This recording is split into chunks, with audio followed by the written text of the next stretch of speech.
संस्थांमधून 16 निवडणुका आहेत. तर नागपूर या ठिकाणी एका ठिकाणी पोटनिवडणुका आहेत. अशा 17 निवडणुकींना आम्ही महाविकास आघाडी म्हणून ही निवडणूक लढणार आहोत आणि भारतीय जनता पक्षाचा लोकशाही विरोधी आणि जो घोडेबाजार मांडलाय त्याचा निषेध देखील या निमित्ताने करत असताना सुदृढ लोकशाहीसाठी आणि निवडून येण्याच्या ज्या फार मोठ्या संभावना आहे, कारण सत्ता ही केंद्रित झालेली आहे आणि गँग ऑफ ट्रिपल इंजिन सरकार हे सुरू झालेले असल्यामुळे त्यांच्यातील धुसफूस अर्थातच ही आमच्या पथ्यावर पडणार आहे. त्या अनुषंगानं महाविकास आघाडी म्हणून या निवडणुकीत आम्ही सामोरे जात असताना आज या जागा वाटपाच्या अनुषंगानं प्राथमिक चर्चा आमची संपन्न झालेली आहे. तुल्यबळ उमेदवार महाविकास आघाडीजवळ आहे आणि या प्राथमिक चर्चेच्या अनुषंगानं 2 दिवसात आम्ही पुन्हा बसून अंतिम जागा वाटप ही आमची संपन्न होईल. कुठलाही तिढा नाही, कुठलाही गोंधळ नाही आणि सुसंवादाच्या माध्यमातून या संपूर्ण निवडणुकीला आम्ही सामोरं जाणार आहोत. सामंजस्य, एकमेका सहाय्यक करू अवघे धरू सुपंत. तुमचे काँग्रेसचे जे नगरसेवक बेपत्ता होते चंद्रपूर आणि बाकीच्या विभागातले, त्यांच्याशी काही संपर्क साधण्यात आलेला आहे का? खरं तर त्यांना पैशांचं आमिष दाखवण्यात आलं, भाजपच्या आमदारांनी त्यांना दिलं असं सांगण्यात येतं. दुर्दैवाने भाव खुलले, भाव वडले, भाव ठरले अशा प्रकारचे शब्दप्रयोग स्थानिक स्वराज्य संस्थांमधून विधान परिषदेच्या निवडणुकीमध्ये समोर येत आहे. भारतीय जनता पक्षाचं पाप या निमित्तानं आपल्या सगळ्यांच्या समोर आहे. स्थानिक स्वराज्य संस्थांच्या निवडणुकीत नगरपालिका महानगरपालिकेमध्ये पैसा फेक तमाशा देख हे वगनाट्य संपन्न करत असताना जे तमाशा मांडला होता त्यातून आता हा दुसरं याच्यातील हा अंक आहे. त्यामुळे 5 लाख ऍडव्हान्स घे, मतदान झाल्यानंतर 5 लाख देतो असं म्हणून मोबाईल जप्त करून नगरसेवकांना उचलण्याचं काम या महायुती सरकारने भारतीय जनता पक्ष आणि त्याच्या मित्र पक्षांनी सुरू केलेलं आहे.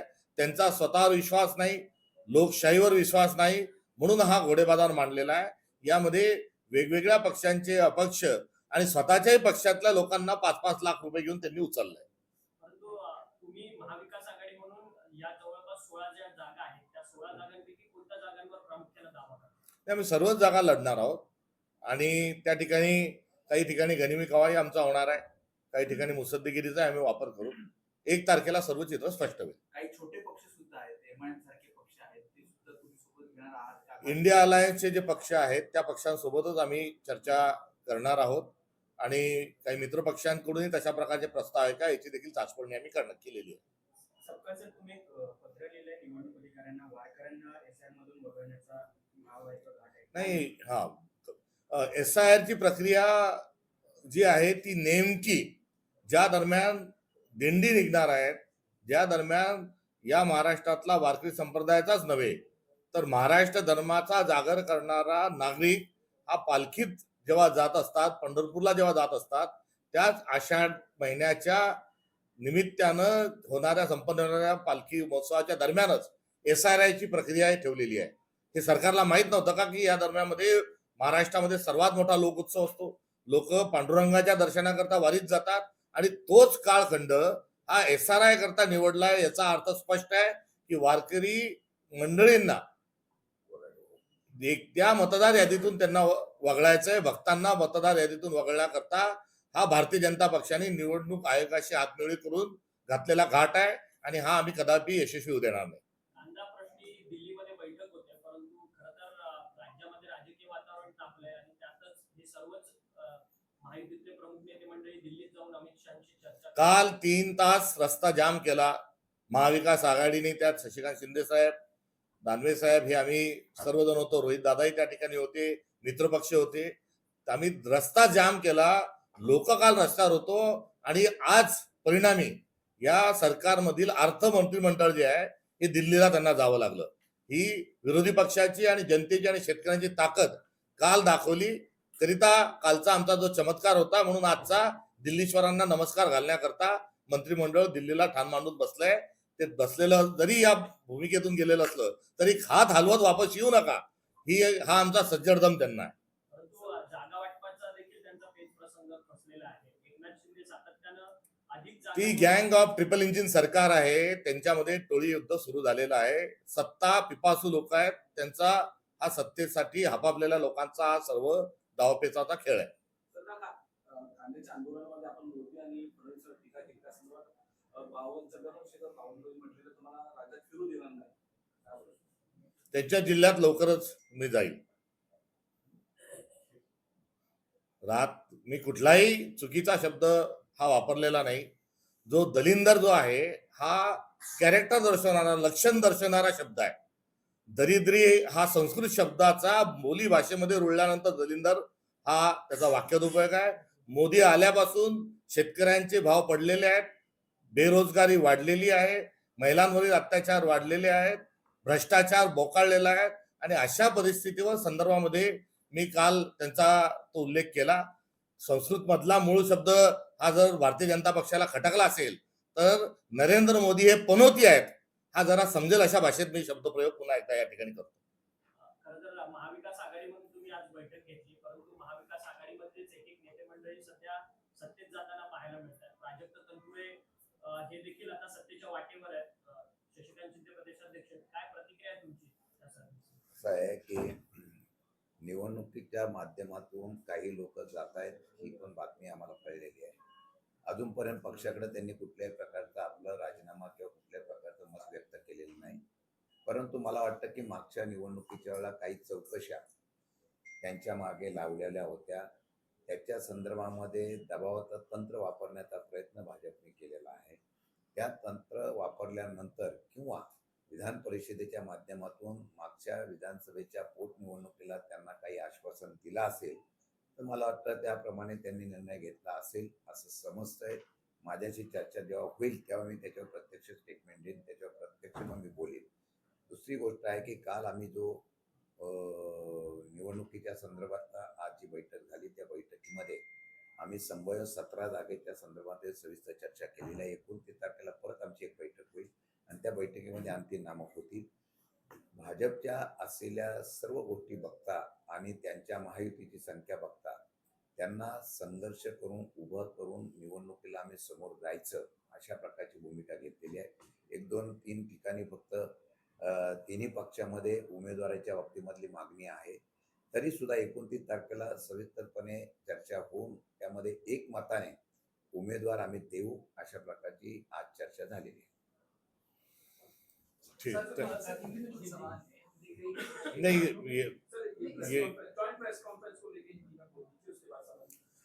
आज महाविकास आघाड़ी की सभा आने वाले विधान परिषद के चुनाव को लेकर संपन्न हुई, जिसमें member of parliament Supriya Sule ji वहां पर मौजूद थे. एनसीपी शरद पवार उठ के शशिकांत जी शिंदे अर्थात वो भी उपस्थित थे और शिवसेना के जानिब से दानवे जी विधान परिषद के सदस्य, भूतपूर्व विरोधी पक्ष नेता, अनिल परब जी विधायक और यहाँ पर नार्वेकर जी, इनके साथ बड़ी घुल मिलकर और अच्छे माहौल में हमारी चर्चा संपन्न हुई. महाविकास आघाड़ी के जानिब से और उसी रिश्ते से हम ये चुनाव लड़ने जा रहे हैं. हमारी आज जो प्राइमरी डिस्कशन है, प्राथमिक चर्चा यहाँ संपन्न हुई. 2 दिन के भीतर हम अंतिम फैसला लेंगे. सर, आपने एकदम सरल भाषा में प्रधानमंत्री नरेंद्र मोदी के बारे में कहा कि लोगों को समझ में आया. नहीं, मैंने उनको लेकर कोई गाली गलौज की नहीं. उनको क्यों गाली लगती मुझे पता नहीं, मगर मैंने उनको जो दलिंदर नाम का शब्द जो बताया वो वास्तव में संस्कृत से दारिद्र्य जो शब्द है उससे बोली भाषा में उसका प्रयोग किया जाता है. संस्कृत शब्द इस्तेमाल करने का कारण ये था कि वो एक तरह से वो जब से बने हैं तब से किसानों की हालत, युवाओं की हालत, कुल मिलाकर देश की हालत दिन ब दिन जो है वो बहुत निपत्तर होते जा रही है. कृषि मूल्य, कृषि जो कृषि उपज जो है उसको दाम नहीं, रोजगार नहीं, महिलाओं पर के अत्याचार बढ़े, पेट्रोल के दाम बढ़ रहे हैं, डीजल जो है वो गायब है, गैस सिलेंडर जो है वो भी नहीं मिल रहा है, और तमाम जो सारे जो मुद्दे हैं उसके चलते हुए बैड लक के तौर पर उस शब्द का मैंने इस्तेमाल किया. और नरेंद्र मोदी वास्तव में एक बैड लक के तौर पर भारत के पंतप्रधान बनने के बाद उनका कार्यकाल रहा है. मेरा संस्कृत शब्द उनके समझ में यदि नहीं आया तो नरेंद्र मोदी ये भारत को लगी हुई पनौती है, इसका मैं पुनरुच्चार करता तुम्ही हूँ. ठाम आहात जे काही काल तुम्ही बोललात त्याबद्दल. कारण शशिकांत शिंदे खान बोलले की मी असहमत आहे या सगळ्या. और सर कल भारत में बकरी ईद मनाई जाएगी, हम देख रहे हैं कि इस साल काफी ज्यादा पॉलिटिसाइज किया जा रहा है, घरों घरों से बकरियां निकाली जा रही है, बीजेपी के बढ़कर पिग या फिर सुअर लेके उन देखो ये अभी डीजल नहीं है, पेट्रोल पंप पे लंबी कतार लगी है. पेट्रोल के और सारे पेट्रोल उत्पादन के जो दाम है वो बढ़े हुए हैं. उसके साथ साथ देश की बेरोजगारी को लेकर तमाम किसानों की समस्या अभी अपने उरूज पे है. और ऐसे इसमें मूल मुद्दे जो है देश के, उससे ध्यान भटकाने के लिए भारतीय जनता पार्टी ये घिनौना पोलराइजेशन की काम और कोशिश कर रही है.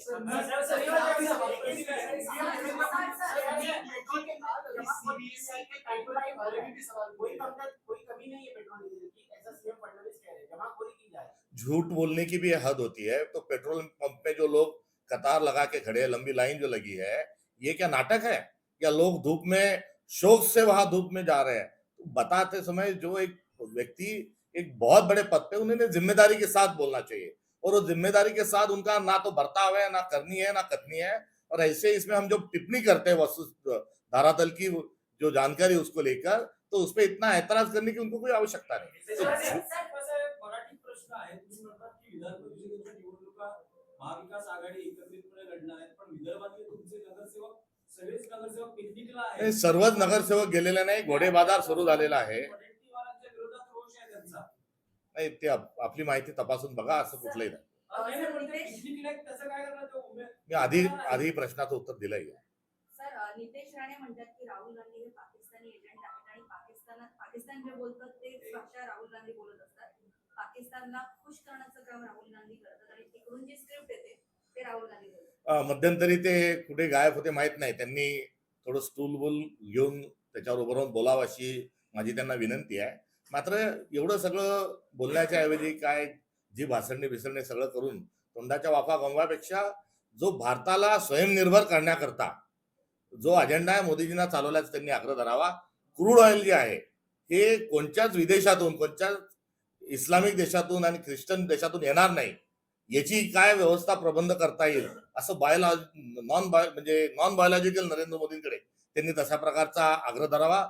जे वैद्यकीय क्षेत्रातले जे संशोधन आहेत, जे भारतीय नाहीत, त्याचे उपचार त्यांनी नाकारावे. असं जर त्यांनी केलं तर जास्ती चांगलं होईल. अशोक खरात ज्येष्ठ मंत्री ते म्हणतात की खरं तर 2029च्या निवडणुकीमध्ये भाजप आपल्यासोबत काय करेल हे माहित नाही, त्यामुळे स्वबळाची निवडणूक 2029ची लढावी अशा पद्धतीचा नारा त्यांनी त्यांच्या पक्षाच्या मीटिंगमध्ये दिलेला असतं. फुलय हे भारतीय जनता पक्ष हा चेटकीन आहे.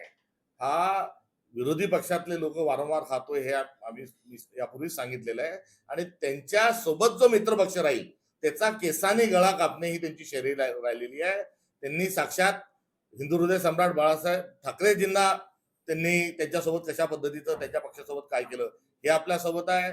शरद पवार साहेबांसारख्या लोकनेत्यांच्या संदर्भात हे आपल्या वस्तुस्थिती आपल्या सोबत आहे. त्यामुळे त्यांच्या जवळच्यांना पहिले ते खातात आणि भारतीय जनता पक्ष अशी चटकी नाही म्हटल्यास चुकीचं ठरणार नाही. थँक्यू. देखो नीट एग्जाम जो है, वो नीट एग्जाम का जो पेपर लीक हुआ है वो पहली बार नहीं हुआ है. इसके पहले 70 बार हो चुका है, 71वीं बार इस बार हुआ है. और नीट की एग्जाम को लेकर जो मंत्री है उन्होंने तात्काल स्वरूप में इस्तीफा देना चाहिए, ये हमारी मांग है. मगर एप्स्टीन फाइल जैसे घिनौने कांड में जो पुरी नाम के मंत्री, उनका इस्तीफा न होना और इन मंत्रियों का भी न होना, एक जैसे इन्हें बेशरमता की ये कहीं ना कहीं एक हद हो चुकी है, इतना भी हम कहना चाहते हैं. और केवल नीट का ही नहीं, तो हर एग्जाम जो है उसके पेपर फोड़कर एक भ्रष्टाचार करने का एक सिलसिला उन्होंने शुरू किया है. जो सरकार वोट चोरी के माध्यम से सत्ता में आती है वो इस प्रकार से सभी चोरियों को बढ़ावा देती है. अशोक खरात याच्यावरती आता चित्रपट येणार आहे असं कळलं. त्याचा ऍक्टर कोण आहे तो तर फक्त सांगा.